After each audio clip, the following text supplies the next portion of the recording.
Midsommar is a strong contender for one of my favorite horror movies of all time. Though the genre is renowned for predictability and long-established tropes, Midsommar stands out for its slow pace and crescendo ending. It's still rooted in the concept of a group of young people getting picked off one by one, but it does it in unique ways for mystery and tension. Combined with the insanely precise and gorgeous visuals, unforgettable imagery, and dramatic moments, I love it, and I always have. 5 years ago, I went to the cinema to see this movie for the first time without knowing anything about it. At the time, I was feeling quite disillusioned by horror movies in general, but also had no knowledge of director Ari Aster's prior work, Hereditary. He is one of those directors that has such a grasp on visual storytelling, something that shines not only in this film and Hereditary, but also his most recent film, Beau is Afraid. I would love to create videos on those two films. If that is something you would like to see me do, please let me know in the comments below. After Hereditary's press screening, Aster was approached by Swedish financiers to direct a slasher film involving a Swedish cult. He developed that idea into a script about the breakdown of a relationship, with all the Swedish elements acting as backdrop. Aster was able to pull from his own experience of a relationship breakdown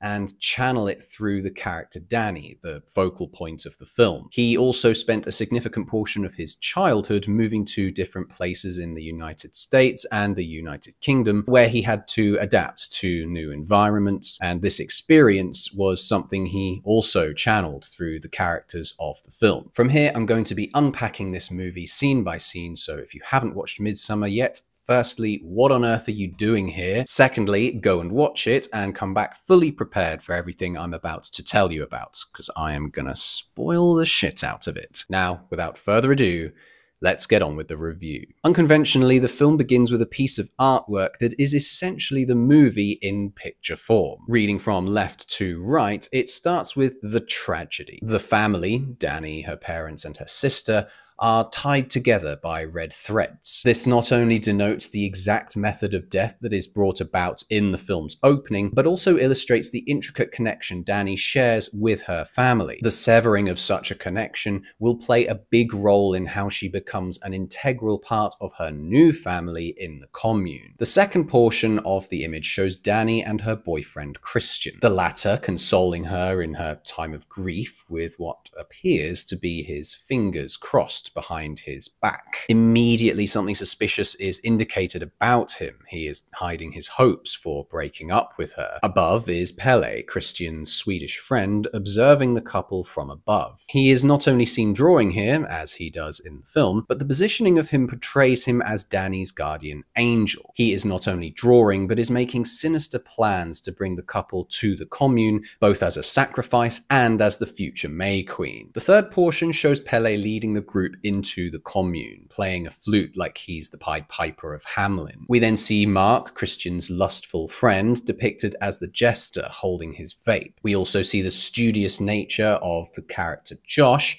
carrying books in preparation for writing his thesis. Looking above this parade, we see lush, vibrant trees. These contrast with the shriveling city's singular tree that is duller in color, as though nature in the modern world has been forgotten or neglected. Part 4 shows a chair with a wreath floating high above the characters. No such chair can be found in the film, so perhaps it is more symbolic of a higher power the Commune believes in. Meanwhile, the two angels clearly denote the two elders that fall from the cliff. I mean, it's pretty obvious the cliff is right behind them. It doesn't appear as though they are falling, though, probably because this is not how the Commune perceives their deaths. They are drawn closer in shape to the birds that are shown in the second part of the mural, part of the Commune's understanding that life and death are intrinsically connected, not two separate ideas that should be celebrated and feared with distinction. On the ground, the Commune members are lined up, bearing skulls and cups. This barrier to the final section of the painting represents the cultural distinction that is to be made between the Westerners and the Commune. Despite displaying a welcoming embrace, the entire conglomerate makes a wall, as though entry into this Garden of Eden is given in exchange for an acceptance of their sacrificial ideology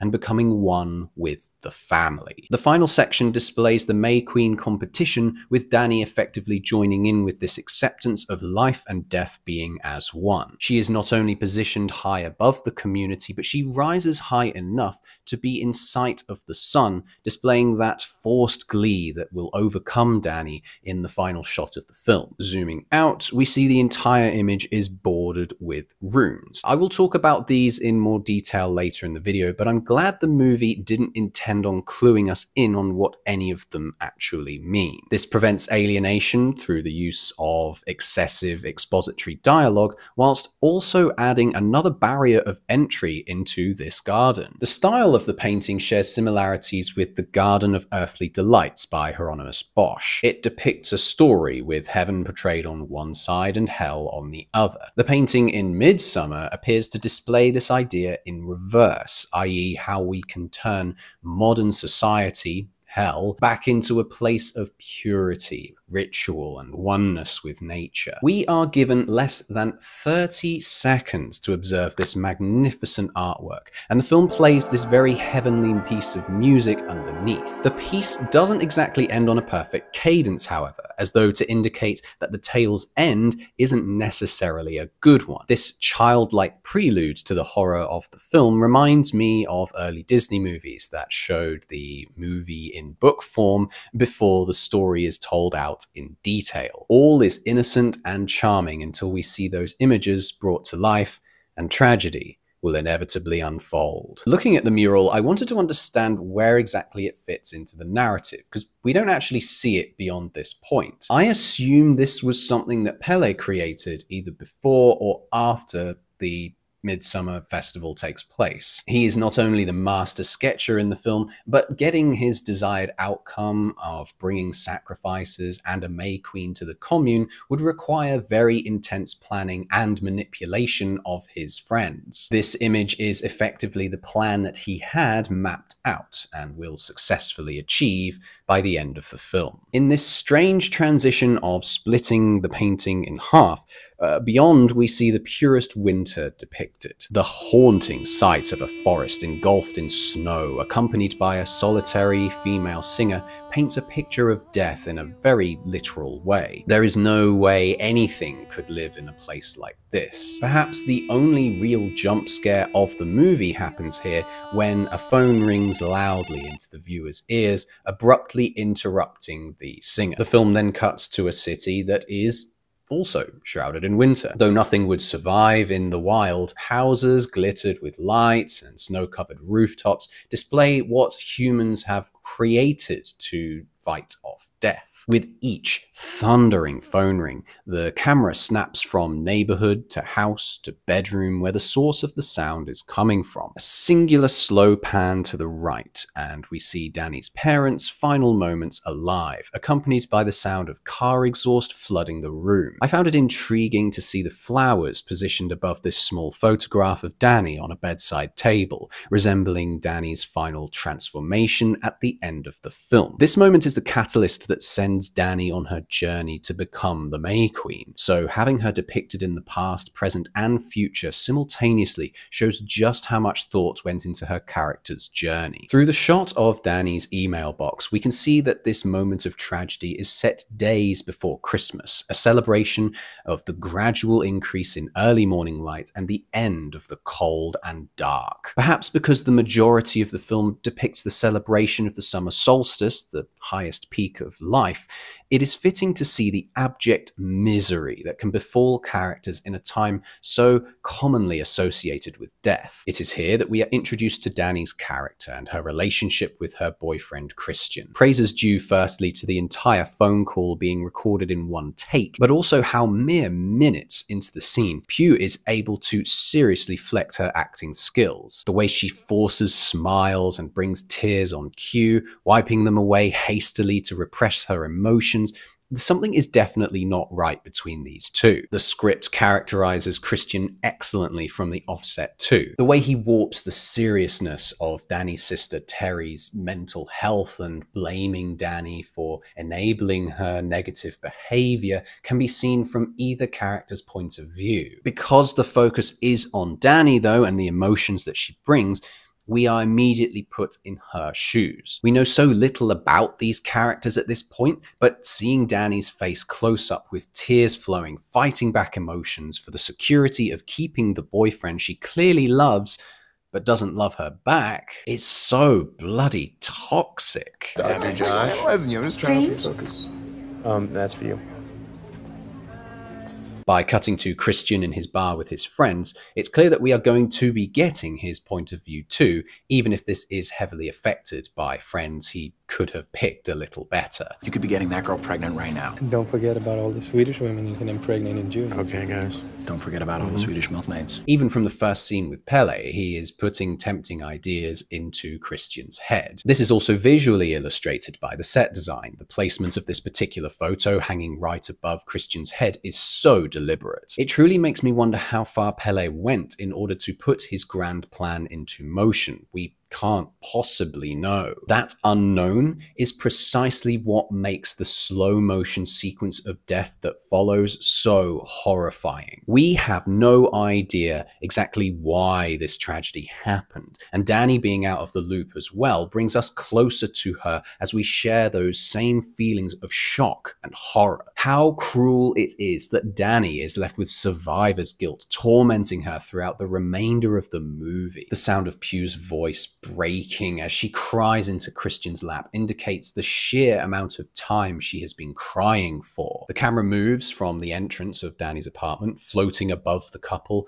and then through the window behind them, back into the cold and ferocious, deathly night. This is when the titles show up, and I love how unceremonious they are, almost camouflaging with the snowfall outside. The score that's heard throughout the entire ordeal is so one note, and it's done in a good way, and that thumping tempo that comes in at the end builds up a feeling of anticipation for what's about to come. The first thing you'll notice after this tragedy is that the seasons have changed, but Danny's emotions have not. Greenery has dotted up across the city, yet she lies in her sadness with the plants untended, wilted and dying. Most peculiar is this placement of a painting on the wall above Danny. Could this be the May Queen blessing the bear with a kiss of some kind? It might be kinda cute, but something about the bear's expression seems really unsettling as well.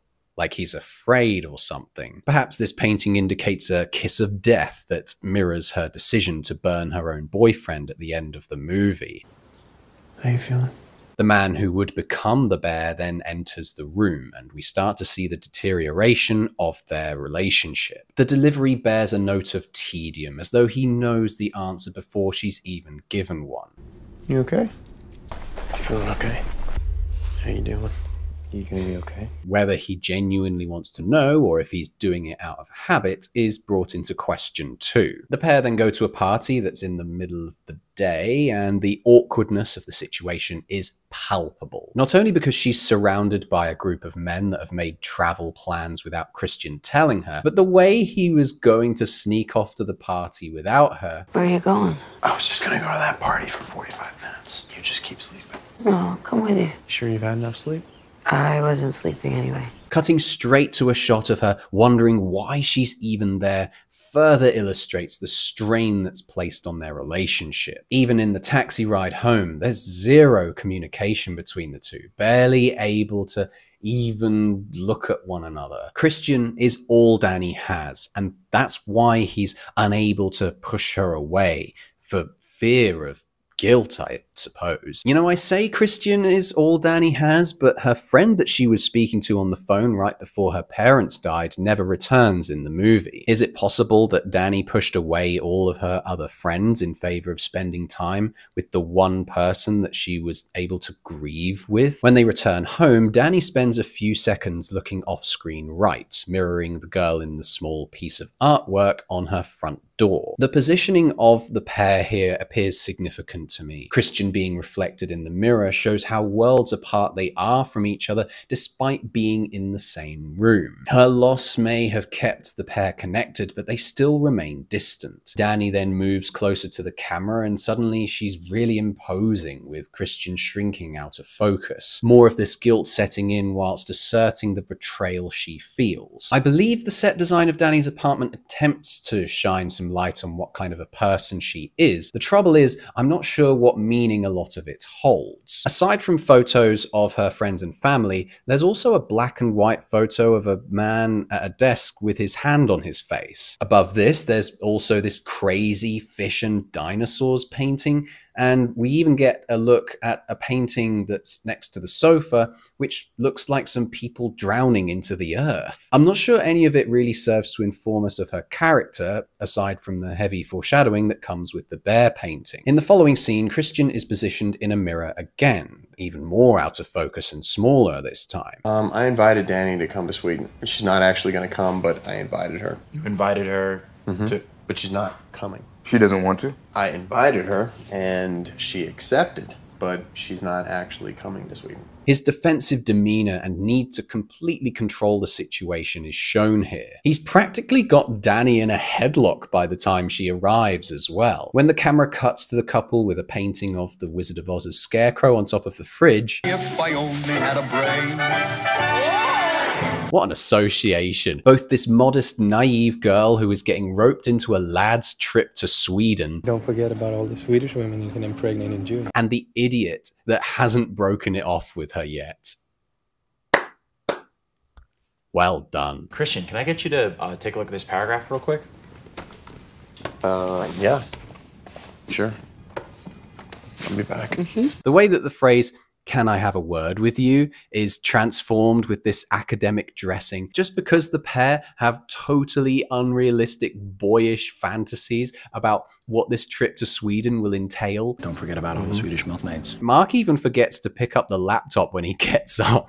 The deceit is so evident. We then have a super slick transition from apartment bathroom to aeroplane bathroom. The sound of the blaring plane ambience slowly increases as she has this anxiety attack. I love the way that they associated vomiting with keeping silent, showing that Danny seems to be drifting through existence with a continual suppression of her grief. The same camera through the glass trick that the film pulled in the first scene happens again when the plane begins its descent, except this time it's shaking violently in the cold open air. As often as we are reminded of the positive aspects of the commune embedded in nature, we are also reminded of nature's cruel and deathly touch, as is this dangerous perspective of being so high in the sky. Once the gang land, we see two lovely long takes of the gang arriving and taking mushrooms. It was a great sight. The gang just sat around a tree as their trip set in, experiencing the midnight sun, a phenomena that occurs in countries of northern latitudes during the height of the summer solstice. For a few days, the sun simply doesn't set. Why is it like that? It's okay, Mark. It's the midnight sun. That feels wrong. I don't like that. Jack Rayner, who plays Christian, is quoted as having done his fair share of psychedelic drugs, and the cast shared their experiences of being on said drugs to create a convincing set of characters under the influence. Oh, fuck. It's a new person. What?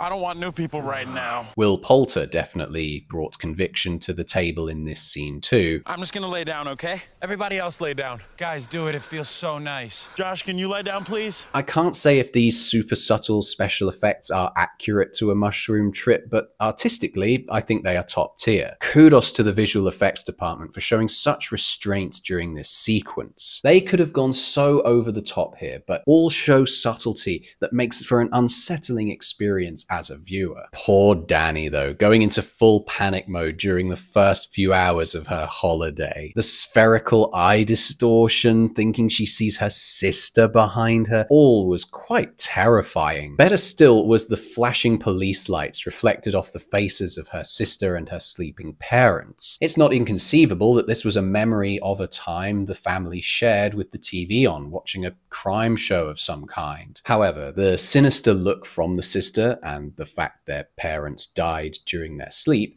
makes this memory closer to a reminder that the sister effectively orphaned Danny that night. Uncertain whether the night came or not, we are shown an incredible entrance parade into the Commune. Believe it or not, this movie wasn't actually filmed in Sweden. You're looking at Hungary right here. Apparently, they not only couldn't film on location in Sweden due to financial constraints, but also Sweden only allows for 8 hours of filming per day. From interviews with the cast that I've read, Ari Aster seems to take a Stanley Kubrick approach to filming, insisting on shooting as many takes as it takes to get the perfect shot. Maybe this was why Aster didn't want any kind of time constraints, and believe me, it definitely paid off, but in exchange, the cast and crew had to deal with swarms of wasps on the daily. That is my literal worst nightmare. Wasps weren't the only insectoid problem. Apparently, Aster was paranoid about ticks on set. This was referenced through Will Poulter's line, Bill,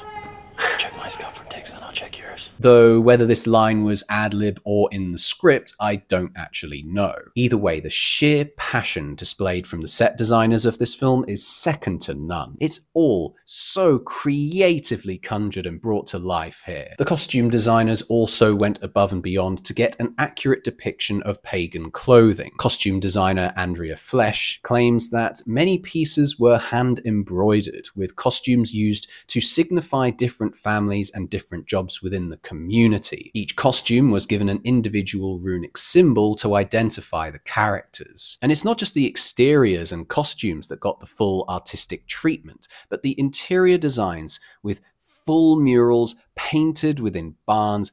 Oh my God, it's so impressive. Danny wakes in the night to see a mural containing what appears to illustrate the necessity of blood sacrifice to these people. Now, I previously talked about the distinction between how people behave in front of their friends and their loved ones, shown through Christian, and how he behaves differently towards his friends and his girlfriend. Here in Hälsingland, though, there is no distinction. Heather, you know all these people? These are my family. The entire commune is considered a family, and this probably has a certain level of allure for Danny. The beginning of this undoubtedly comes when one of the elders greets Danny, singling her out. Hello.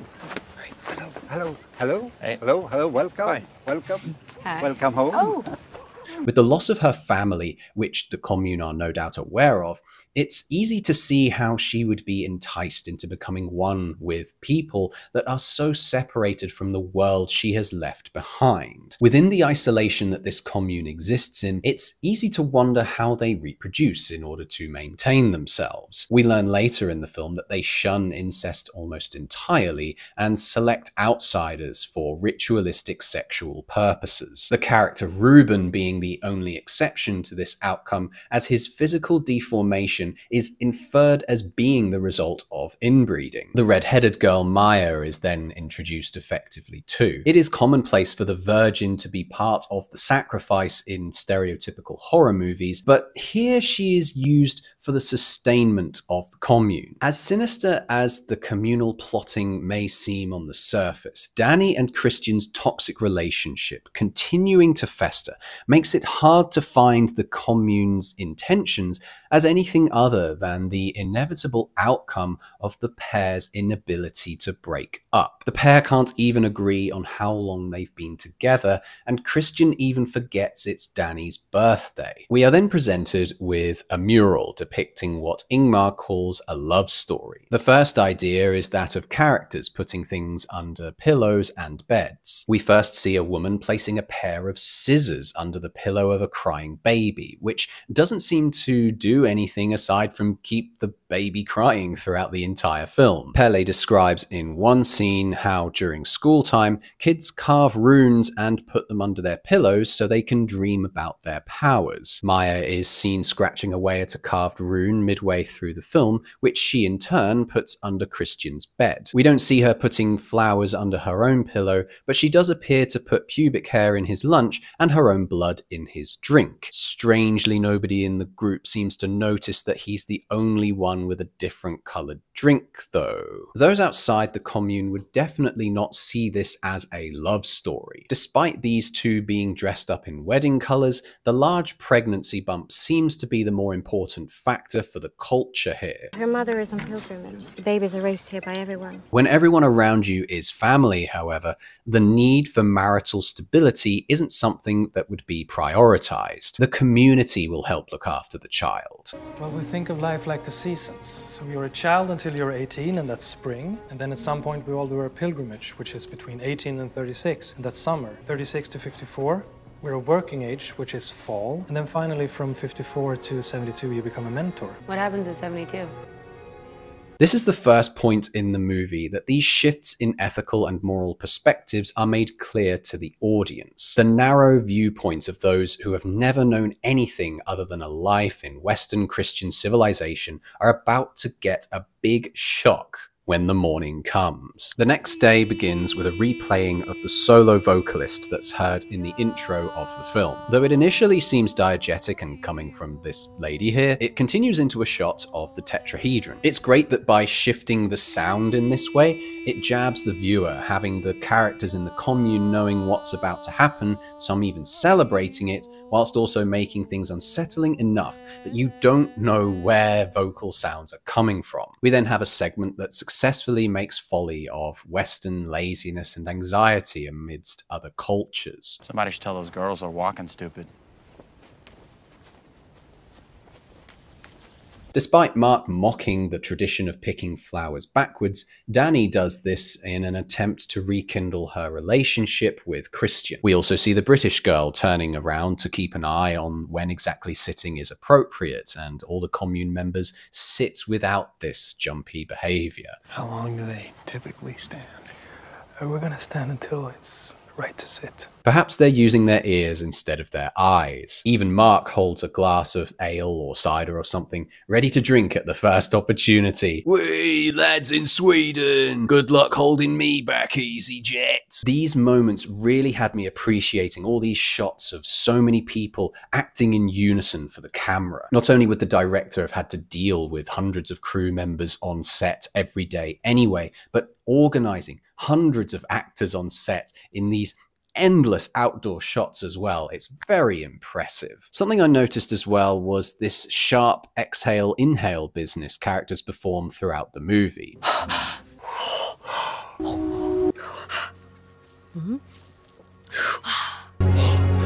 It usually comes right before a big moment where courage is required. It could even symbolize the death giving way to life theme that the commune members subscribe to, out with the old, in with the new, so to speak. So 2 members of the commune's time is up, and I find the whole process of this ritual so captivating. It's clearly not a funeral by the way they all dress, the only notable exception being those that have to carry the pair up the cliff. You have the beautiful somber music, Chekhov's hammer, and the full view of the cliff, with a young man looking directly at the camera as if to say, "You better be watching closely, dear viewer." It's so tongue-in-cheek. I love it. It was fantastic how little was established about these 2 elderly characters. Like, were they a couple? Do they have children? The lack of information and understanding puts us right there in the scene with the characters. I'm not sure if the characters' positioning holds significance, or perhaps it simply illustrates the estrangement of Western values from this ancient practice. The reactions from them all were so good, and the audio in this sequence is downright brilliant too. Firstly, the score from Bobby Krilic really shines here. It transforms the moment the blood gets smeared onto the tablet into a discord that just shifts the tone into a dark foreboding. Danny's breathing is the only other sound that gets added into the mix alongside the music, bringing all her trauma to our attention. The photography and editing are just excellent too. The lingering back and forth slow zooms, the angling from down below and then up above, using the round blurry lens to put the focus on Danny's reaction, the fact we see the reaction from Danny before the actual fall, subtly cueing that the audience should probably brace themselves too. With the camera then zooming out, reality returns with the sounds of the British couple shouting in disbelief as we witness the distinction between somebody falling and being granted a complete death and somebody stepping off the cliff. The two shots of a mangled face aren't merely for gratuity's sake, but show that she is truly dead. With the elder male messing up his own death, the crowd seem to boo the spectacle, as well as attempting to share in his pain, lamenting the fact that he will have to be murdered, with the killing being performed not by a singular person, but shared by 3 or 4 people, shows the community accepting this responsibility for ensuring they are dead. A brutal form of euthanasia, if you will. All of this scene is thoroughly burned into my memory. What I love most about this segment is how it opens up a discussion about altruistic from the shocked and appalled Westerners' perspective. It's not something they want to watch, let alone celebrate. The elderly couple seemingly went willingly, though. And when it's my turn, it would be a great joy for me. If everyone else in the commune eventually does this, does that make it okay? Her fervent insistence on respect for their traditions evokes images in my mind of care homes packed with suffering people losing their minds, and people not wanting to have children in the modern age so that they don't have to shoulder the burden of caring for them. These are very real issues. I'm not sure if Shiv was just addressing the Westerners in general, but she looks directly at Danny when she says, "It does no good dodging, lashing back at the inevitable. It corrupts the spirit." It makes the viewer want to believe in the sanctity of the commune, but as the movie rolls on, we find that more sinister aspects pierce holes in its pagan integrity. Despite the appraisal for such altruism, it's important to note how it has been historically used to justify monstrous actions. Most of the time when a state or country puts population control into action, it usually leads to problems. These contentious actions are usually inspired by a desire for eugenics as well, something the commune are also very interested in sanctifying. Before we move on, I'd like to tangent our way into talking about the previously mentioned runes. They might look really cool and ancient and significant, but there may be a modern heightening of their significance going on here. I have taken 2 sources for this argument, neither are particularly peer-reviewed or anything, but I'll take Joanne Rowney's article for the Radio Times as a guide for translating the runes, and Reddit for opinion. According to the article, the stone tablet symbolizes sacrifice for the continuation and growth of the commune. The 4 X's symbolize a gift, and the R-shaped rune in the center symbolizes growth, evolution, and the journey of life for a person. Danny is seen wearing the reverse of this symbol, representing death. Alongside this rune is this hourglass-shaped rune that means dawn and rebirth. The 2 runes effectively represent Danny's journey through the movie. She is shrouded in death until she is reborn as the May Queen, as is also depicted by the mural at the beginning of the film. The other rune that I found intriguing to read about was that the rune Anzus is placed by Josh's foot, representing intelligence. As Rowney writes, Josh was killed for his zealousness when it came to knowledge, so it's fitting. Now, all this may be true. I have no way of fact-checking this article. What I do have is a bunch of people who are also speculating on the application of these runes over on Reddit. Apparently, these runes aren't particularly old and don't make a lot of sense. 2 commenters with high upvotes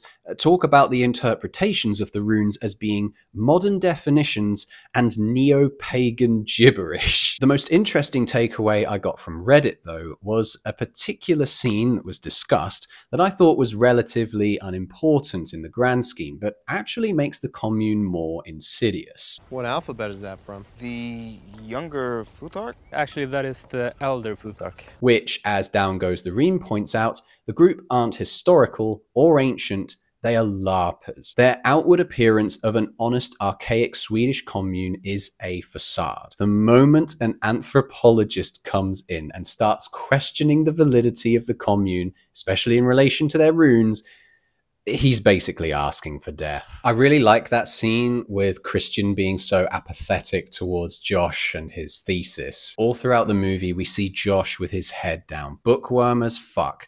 And after Christian witnesses the Attestupa, suddenly he's all interested too. I've been thinking about something that I wanted to ask you, or tell you, actually. The way he corrects himself here, it's like he's already fighting his own conscience. The fact we don't see Christian's reaction as he begins to threaten Josh, filmed with Josh in focus and Christian's back turned once again, so good. This is the point in the movie where Danny and Christian's relationship is properly put to the test.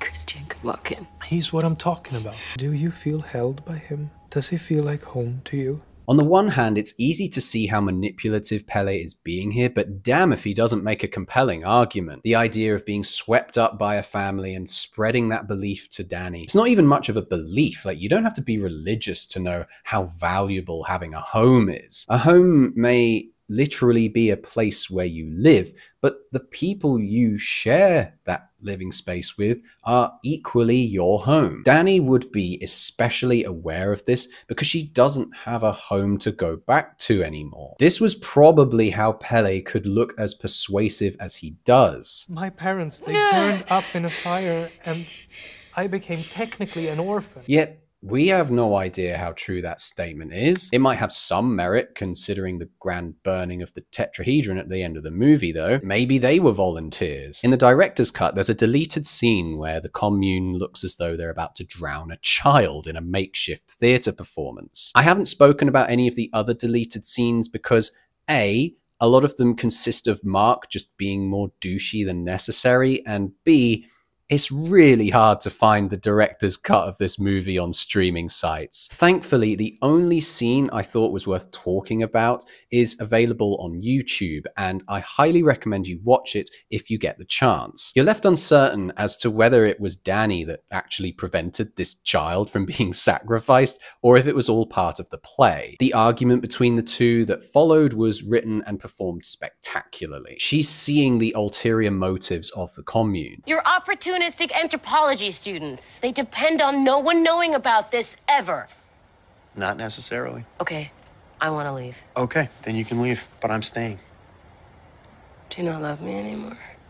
This is the first time we see Christian actually being honest and showing his true colors. They put his face fully in focus, put on the spot by Danny. Everyone around her wants her to stay, and now even her boyfriend won't leave with her. I love the way that he tries to walk away from her, but the camera really latches onto his ghastly narcissistic perspective. His self-pity and back-whipping feels so real. As awesome as this scene is when considered in isolation, it definitely benefits from being cut. I firmly agree with some of the comments on the video, claiming that the scene adds too much specificity to the cult. You're not really sure if the cult is completely bad at this point in the film, but this scene really slams it down hard on why the cult are morally backward with Danny's condemnation. There's also the fact that a couple of scenes prior, Danny wanted to leave and was convinced to stay. She expresses her desire to leave again here, but this time no convincing happens and the scene just kind of ends. There's also the nightmare sequence that follows, which the deleted scene kind of ruins. The audience are temporarily made to believe that Christian and his mates abandoned Danny right here, which wouldn't make sense if only one scene prior Christian was insisting on staying. The night terror segment was terrific though, making a visual connection between Danny's fears and what she experienced that day. Mark's clownish face in the back of the car as well is really quite scary. At first, the sound of the car is heard playing from the right speaker. When Danny turns to look and it's not there, we hear it moving to the left, where it rightfully belongs, which is when we actually see the car. By showing the red and blue lights with the smoke pouring out of Danny's mouth, the movie parallels the moral haziness of the Attestupa alongside Danny's sister killing her parents. What she has seen today has jumbled up all her perceptions of good and evil to the point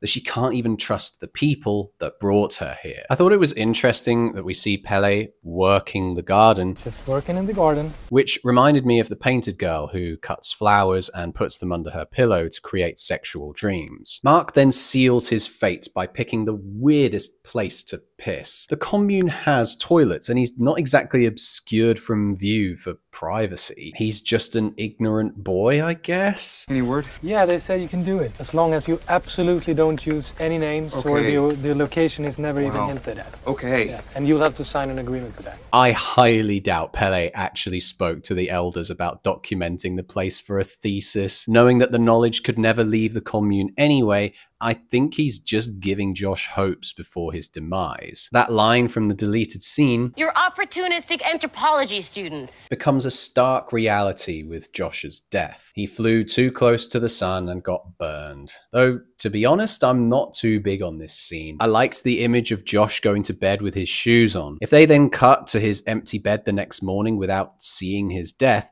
it would have set up more mystery not knowing where he went. Whilst Danny participates in the maypole dance, Christian has a meeting with Shiv, whose house is absolutely caked in artwork foreshadowing the ritual of the day. He doesn't exactly say no to cheating on Danny, and I loved that afterwards he was worried about having a bad trip. The promise of Swedish milkmaids right at the beginning of the movie is now being presented to him on a silver platter.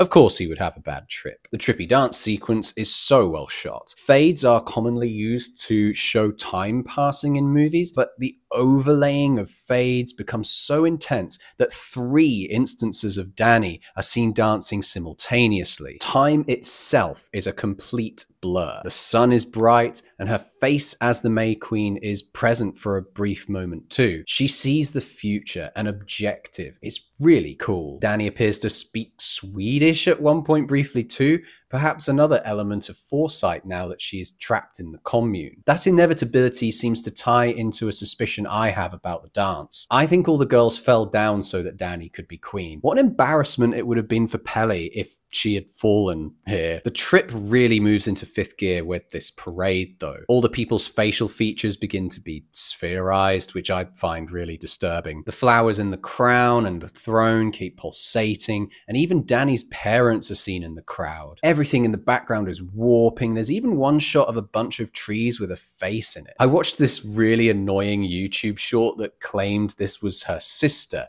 and yeah, I guess it looks like it, with like a tube coming out from the mouth. If her parents can come to life right here, I wouldn't put it past the filmmakers to complete this triad of death. I'm just not sure what the film was trying to say. Has Danny finally moved on from her family, or is it a stark reminder that she will never be able to let them go? The trip continues into this dinner sequence. The trees wobble as Christian is lured towards the hut where he will do the dirty deed. I'm guessing the clap that knocks Christian right back into his trip is basically, be a man, be courageous. They even tell him to breathe something in for his vitality. I never knew that Viagra could be vaped.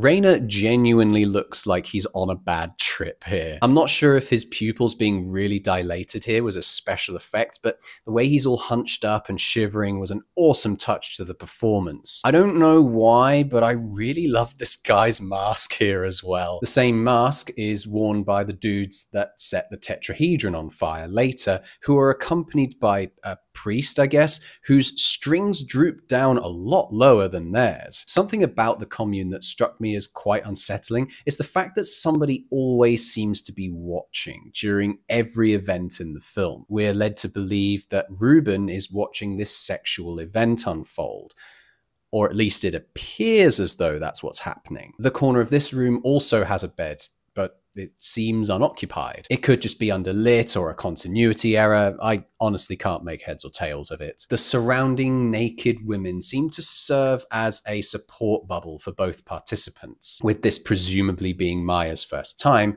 they encourage and support her in her time of pain. Simultaneously, they are there to support the man as well, not only for a fantasy fulfillment of being surrounded by so many naked women, but to make sure that his task of baby making is completed. treated. This led me to think about the crying baby that makes itself heard throughout the movie. Her mother is on pilgrimage. The babies are raised here by everyone. Maya will presumably have his child and then go off on pilgrimage too. I can't help but appreciate, firstly, what an insane scenario the actors must have been in, but secondly, what a vivid imagination it must take to not only conjure up such a thing in the mind, but also to have it portrayed on screen. Not only is this Isabel Grill's first time acting in a feature film, but none of the women that surround the pair spoke any English.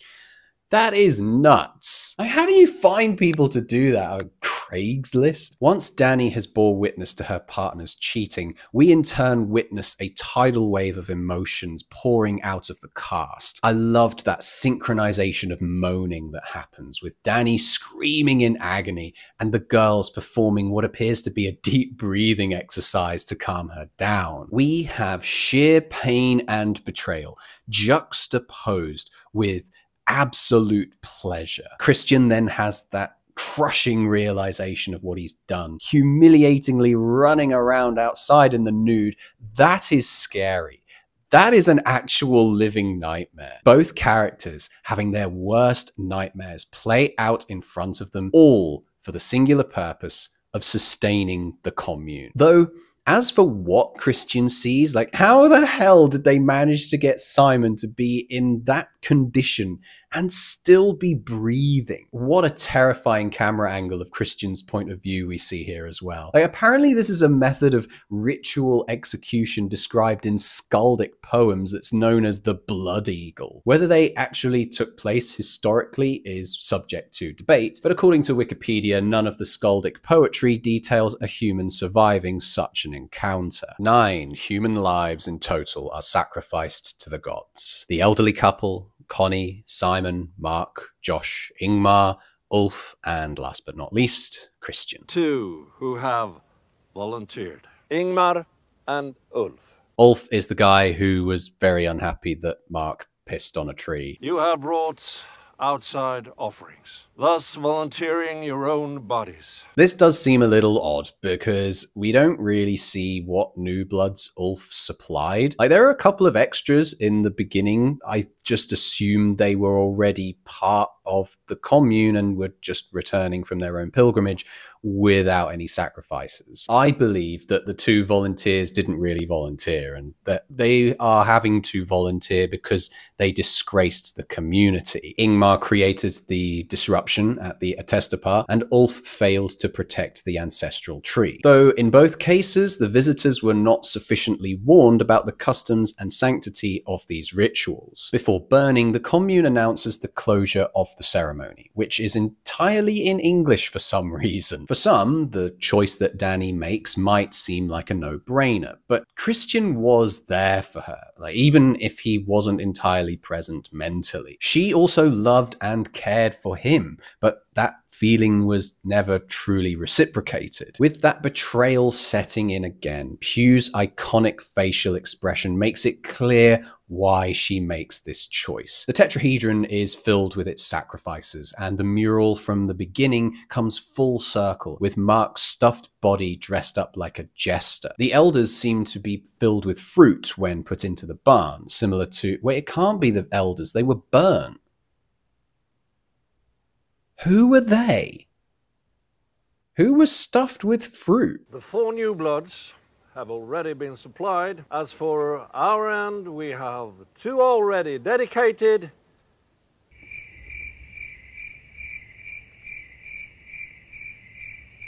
So who were they? I'm getting so confused. It doesn't matter. Some of the sacrifices are stuffed with fruit when put into the barn, similar to the sacrifice of meat, grain, and eggs during Dani's promotion to May Queen. Those that volunteer to die are given sap, I guess, taken from the yew tree. Yew trees are not only symbols of death, but they are poisonous to both livestock and humans. I don't think the administering of this stuff was to kill pain, but to kill the person so they don't feel the burn. But clearly it didn't kill quickly enough. This burning on every viewing I've had of this film gives me goosebumps galore. What a frightening final sequence. The symbol of a bear, Sweden's biggest predator, enveloping the great sinner of the film. That beautiful wooden structure built just to be burned. Everything has its time and everything dies. It is only with this great sacrifice that the order of the Commune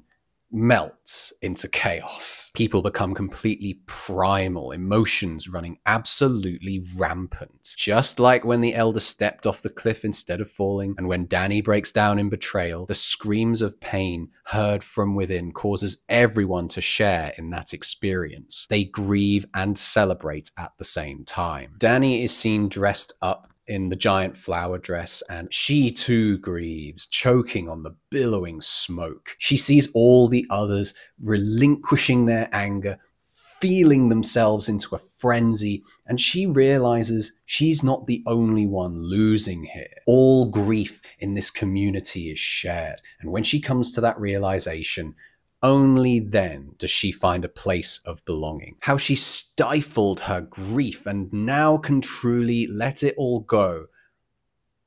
That's the smile. That's what it is to me. I didn't mention, but the score, absolute fire. Like, it's so damn good. They were really saving that 9.5-minute piece for last. Holy shit.